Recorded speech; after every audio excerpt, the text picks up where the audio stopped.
Hello, everyone. Godre here, and this is my money brief. All right into it. So on today's money brief, I want to talk about trade. I think trade has been in the news for a bit now, and I want to come from the angle of FX as usual.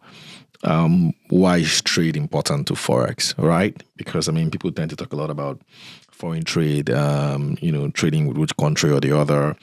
Just recently, Donald Trump sent out a warning to BRICS countries. Of course, recall Nigeria applied to be a member of the BRICS, not necessarily like the complete member, but some kind of membership. And Trump said he's going to slam them 100% tariff if they think or ever plan to jettison the dollar as a reserve currency.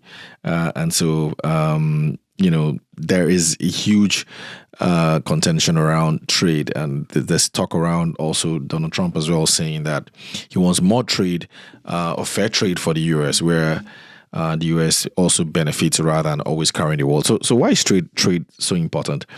Trade essentially is how countries do business with each other.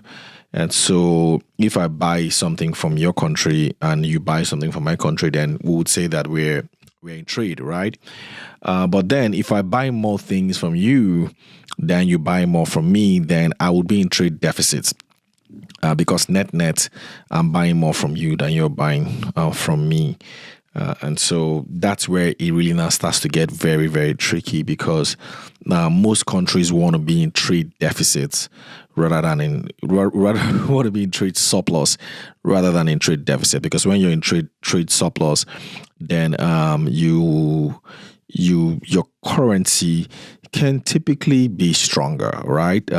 If you're in trade surplus. And then sometimes countries that are in trade surplus also intentionally or unintentionally have weakened currencies because it favors them, because when your country is weak, then your exports become cheaper and then the country sort of makes more money. So trade is very important in how the economy works, the fabric of the global economy works, and of course exchange rate, and that's where Nigeria comes in now. So here's what's interesting. Nigeria also does trade with a lot of countries, and in case you didn't know, Nigeria actually runs a trade surplus. At least we've run a trade surplus over the last 2 years or so. With at least this year, first 6 months of the year, run a trade surplus. I think last year we did run a trade surplus as well, which means that we actually export more than we import. Yep, we do that. And that's majorly because of crude oil.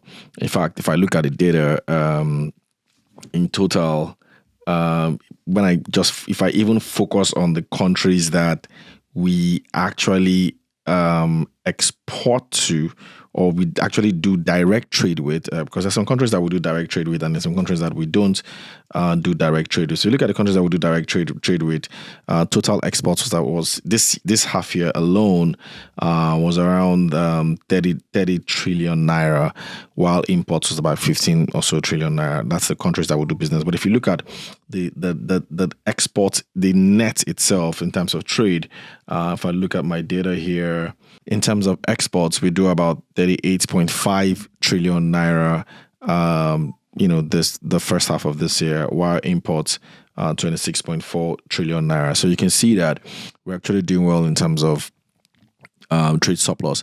I'll get to why is that not translating to exchange rate stability, like a lot of people do say.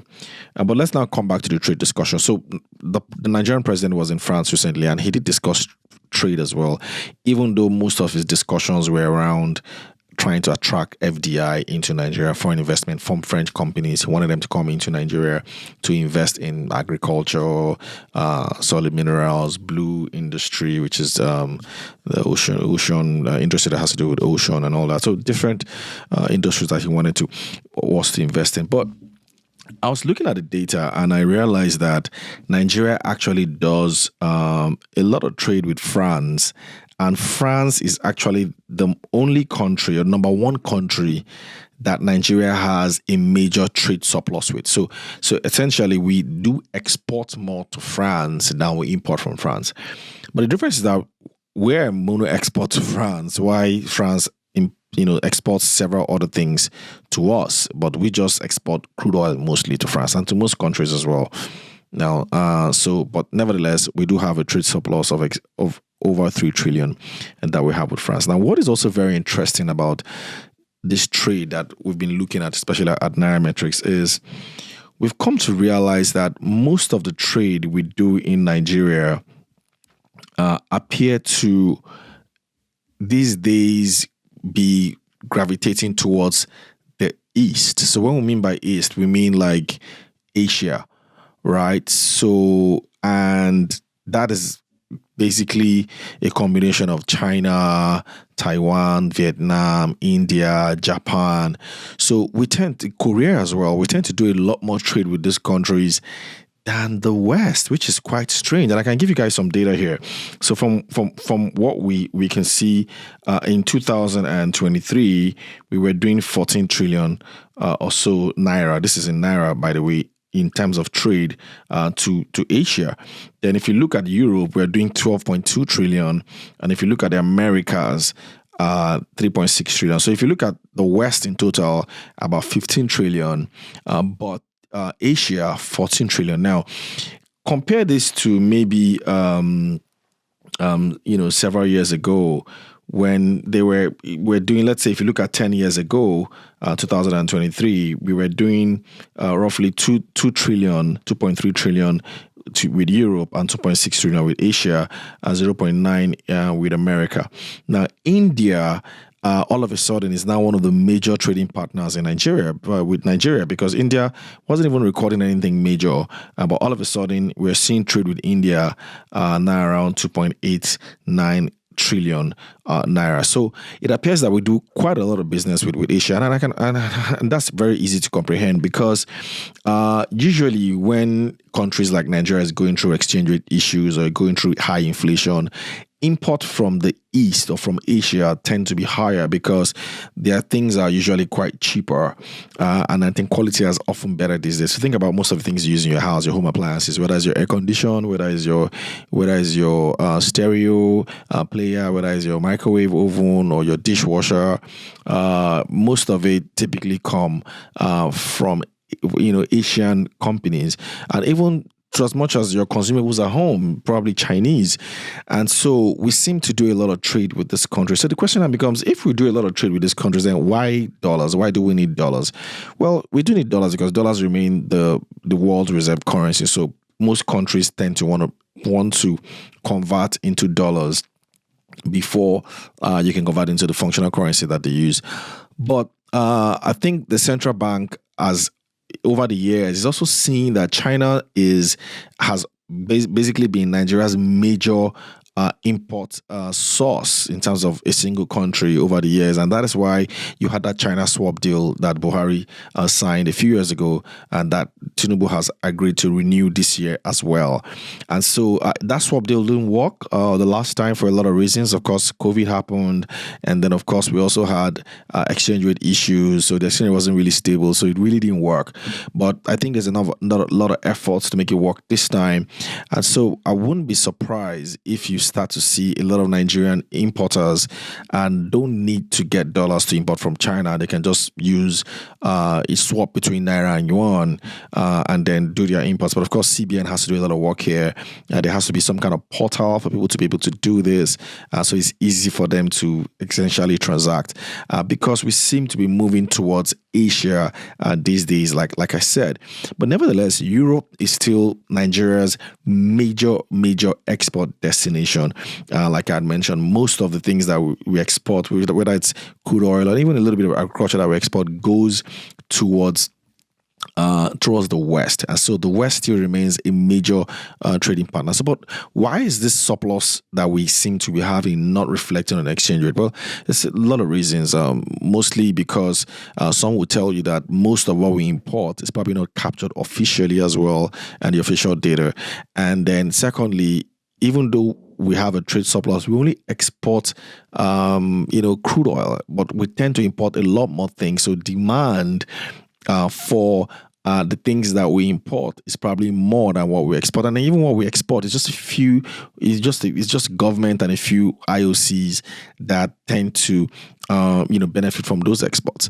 So whereas imports, most of our private sector guys are the ones who do most of the imports, and so private sector businesses. So we have fewer private sector exports compared to fewer private sector imports, and so that tendency means that demand from the private sector will always weigh down on the exchange rate, and that's one of the reasons why we tend to have exchange rate depreciation. And make no mistakes about it, I've said often here that there's always a difference between exchange rate, that's the price, and the value itself. There's belief out there that the naira is undervalued by as much as maybe 200 naira even. And so, but the reason why it's like that is we've talked about is demand and supply. So if supply is not good enough for demand, then prices will always go up regardless of the intrinsic value of that asset. And that's why we're seeing the exchange rate that way. But trade is pretty much important, and it's going to be interesting to see how trade pans out over the next few years. But the point here is we do still need dollars to trade as a reserve currency, because Europe is our major trading partner when it comes to the kind of things that we export. But we're beginning to see Asia as a major import source for Nigeria, or where we get most of our import from. And so I think over the next few months, you're going to see a lot of talk around the China, Nigeria, the yuan naira swap deal. And regardless of what Trump is saying, it's likely that you're going to see a lot of talk around ensuring that the BRICS can trade more amongst themselves, with Nigeria, of course, involved. Mind you, we do have trade with Brazil, we have trade with Russia, India, China, and South Africa. So these are countries that we actually do trade with. And so one way or the other is probably to Nigeria's advantage that they also have some kind of trade pacts with those countries, so that we can, a lot of our importers or our businessmen here can easily facilitate trade without so much stress. So that's basically it's my money brief, for today. I know that I mean, this is trade. A lot of people might not really see this as one of the things I like to talk about. Trade is very, very important for all of us here in Nigeria, where we get things from. The takeaway here is that, look, if you're going to continue importing, it's very likely that you're going to be importing more from Asia. Nigerians are going to import more from Asia. As inflation starts to take hold, expect that you're going to see a lot more import from Asia, because their things are slightly cheaper, and it's probably easier to import things from there than from the West. In terms of export, we're still likely going to continue to lean towards the West for export, and that's why you see the Nigerian government trying to balance between the West and the East, and trying to be non-aligned and not seem to be anywhere support of anyone, so that it doesn't affect us in this country. You don't want any of these issues affecting us. Now, one last thing I just want to talk about is we've also noticed that imports actually dropped. Now, as much as that is good because you have a trade surplus, it's also a problem because it means that if we're not importing enough, it's either because import is now becoming very expensive because of the exchange rate depreciation, and that and or maybe they can't just access FX for them to import stuff. Now, what does that mean? That affects inflation, right? Because it means that when people can't access goods or things, then prices go up. So no surprises that even when you go to your supermarkets these days, you tend to see shelves empty and you don't see a lot of stuff to even buy, because people are not importing at the same pace that we're importing in prior years. In fact, even if you adjust for the exchange rate and leave it in dollar terms, we've actually imported less this year compared to last. I read out the numbers a few minutes ago, and I can read it out again. If you look at, we're doing 26 trillion naira in terms of exports in the first half of this year, and then in terms of imports, sorry, I beg your pardon, we're doing 38 trillion in terms of exports in the first half of this year, and then in terms of imports, we're doing 26 also trillion. So if you compare that to the whole of last year, we're doing 30 trillion. So in terms of imports not as fast as export. If you dollarize it, just all you need to do is divide it by 1 second, you see the difference. All right, so that is my morning brief for today. I hope that you got some knowledge. At least you got some of my sound bites. You found them very informative and interesting. Drop a comment if you feel otherwise, or if you have anything else to support some of the things I've said. Nice to hear your views as well. Until then, do have a profitable week ahead.